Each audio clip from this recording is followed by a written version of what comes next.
నమస్తే, నేను Prem. Welcome to Khyati connects. ఒక యోధుడు వెళ్ళిపోవచ్చు, కానీ ఆయన రగిల్చిన ఉద్యమ స్ఫూర్తి ఎప్పటికీ ఆరిపోదు. ఏపీ రాజకీయాల్లో కాపు ఉద్యమం అనగానే గుర్తొచ్చే ఏకైక పేరు ముద్రగడ. నేడు ఆ పెద్ద ఆయన సంస్మరణ సభలో సీనియర్ నేత తోట త్రిమూర్తులు చేసిన వ్యాఖ్యలు ఇప్పుడు ఏపీ పొలిటికల్ హీట్ను అమాంతం పెంచేశాయి. ఇది సంస్మరణ సభ కాదు, భవిష్యత్ కార్యాచరణకు పునాది అని తోట త్రిమూర్తులు చేసిన కామెంట్స్ ఆలోచనలో పడేశాయి. జాతి గుండెల్లో ముద్రగడ పేరు సుస్థిరమని చెబుతూనే జేఏసీకి ఒక పవర్ఫుల్ డైరెక్షన్ ఇచ్చారు. ఇంతకీ ముద్రగడ ఆత్మకు శాంతి చేకూరాలంటే తోట పెట్టిన కండిషన్ ఏంటి, కాపు కులం కోసం ఫిక్స్ చేయమంటున్న ఆ కొత్త డేట్ కదేంటి అనేది ఇప్పుడు చూద్దాం.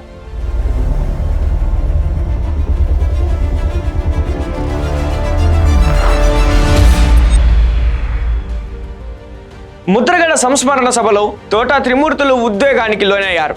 కాపు జాతి కోసం తన జీవితాన్ని దారపోసిన ముద్రగడ పేరు ఆ జాతి గుండెల్లో ఎప్పటికీ చెరగని ముద్రగా నిలిచిపోతుందని కీర్తించారు. అధికారంలో ఎవరున్నా లాఠీ దెబ్బలు తిన్నా, కేసుల పాలైన జాతి కోసం ఆయన చేసిన ఉద్యమాలను రాబోయే తరాలు కూడా ఖచ్చితంగా గుర్తుంచుకుంటాయని తోట వ్యాఖ్యానించారు. సభలో ఉన్న నాయకులు, కార్యకర్తల నడుమ తోట చేసిన ఈ ఎమోషనల్ స్పీచ్ అందరినీ కంటతడి పెట్టించింది. కానీ ఆయన కేవలం కన్నీళ్లు తుడిచి ఊరుకోలేదు. ఆ కన్నీళ్లనే ఉద్యమానికి ఇంధనంగా మార్చే ప్రయత్నం చేశారు. సరిగ్గా ఇక్కడే తోట త్రిమూర్తులు ఒక కీలక ప్రకటన చేశారు. పూలమాలలు వేసి దండాలు పెడితే ముద్రగడ ఆత్మకు శాంతి కలగదు. ఆయన కన్న కళ, ఆయన వదిలేసి వెళ్లిన ఆశయం నెరవేరితేనే ఆత్మకు అసలైన శాంతి చేకూరుతుందని, కాపులంతా ఒక్కతాటిపైకి రావాలని పిలుపునిచ్చారు. దయచేసి మనం అందరం అన్ని పార్టీల్లో ఉన్నాం.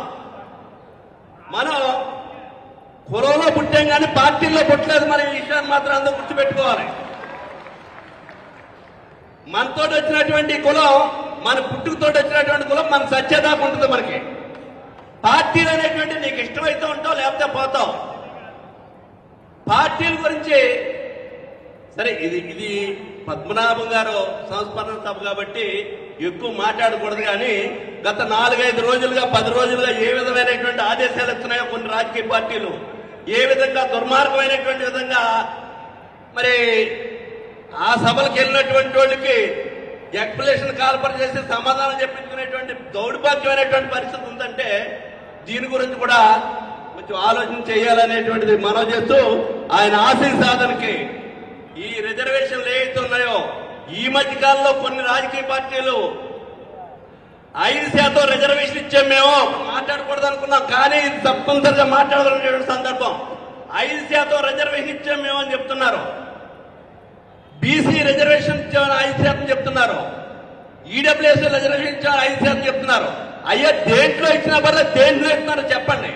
ఇచ్చినటువంటి రిజర్వేషన్ జగన్మోహన్ రెడ్డి అడ్డుకున్నాడని చెప్పేటువంటి విధానం మాత్రం మంచిది కాదు. జగన్మోహన్ రెడ్డి అడ్డుకుంటే 2.5 సంవత్సరాలు అయింది, మీరు వచ్చి 26 నెలలు 28 నెలలు అయింది. మిమ్మల్ని ఎవరు అడ్డుకున్నారు? మిమ్మల్ని ఎవరిని అడ్డుకున్నారా?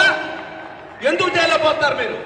దయచేసి రాజకీయాలకు అతీతంగా అన్ని పార్టీల్లో ఉన్నటువంటి నాయకులందరూ కూడా దీని మీద ఆలోచన చేసి ఆయన ఆశయ సాధ్యానికి కృషి చేసినప్పుడు మాత్రమే ఆయన ఆత్మ శాంతిస్తనేటువంటిది మరొకసారి మంత్రం చేస్తూ మీ అందరికీ నా హృదయపూర్వకమైనటువంటి ధన్యవాదాలు తెలుపుకుంటూ, దీనికోసం ఇక సైలెంట్ గా ఉండొద్దని జేఏసీకి స్ట్రాంగ్ కాల్ ఇచ్చారు. భవిష్యత్తు కార్యాచరణపై జేఏసీ వెంటనే ఒక నిర్ణయం తీసుకోవాలని, కాపు కులం భవిష్యత్తు కోసం ఏం చేయాలన్న దానిపై చర్చించేందుకు తక్షణమే ఒక డేట్ ఫిక్స్ చేయాలని తోట డిమాండ్ చేశారు. తోట త్రిమూర్తులు చేసిన ఈ వ్యాఖ్యల వెనుక భారీ వ్యూహమే ఉందన్న చర్చ ఇప్పుడు జరుగుతుంది. కాపు ఉద్యమాన్ని మళ్లీ యాక్టివ్ చేసి కులాన్ని ఏకతాటిపైకి తెచ్చేందుకు ఈ సంస్మరణ సభకు ఒక వేదికగా వాడుకుంటున్నారన్న విశ్లేషణలు కూడా వినిపిస్తున్నాయి. త్వరలోనే జేఏసీ సమావేశమై ఆ డేట్ ఫిక్స్ చేస్తే ఏపీ రాజకీయాల్లో మళ్లీ రిజర్వేషన్ల సెగలు, ఉద్యమ జ్వాలలు రేగడం ఖాయంగా కనిపిస్తోంది. చూశారుగా, ముద్రగడ సంస్మరణ సభలో తోట త్రిమూర్తులు అంటించిన ఈ అగ్గి కాపు నాడులో ఎలాంటి మంటలు రేపుతుందో, ముద్రగడ ఆశయ సాధన పేరుతో జేఏసీ తీసుకోబోయే ఆ నిర్ణయం ఏంటి, తోట త్రిమూర్తులు అడిగిన ఆ మీటింగ్ డేట్ ఎప్పుడు ఫిక్స్ అవుతుంది, అది అధికార పక్షానికి ఎలాంటి సవాళ్లు విసరబోతుంది, వేచి చూడాల్సిందే.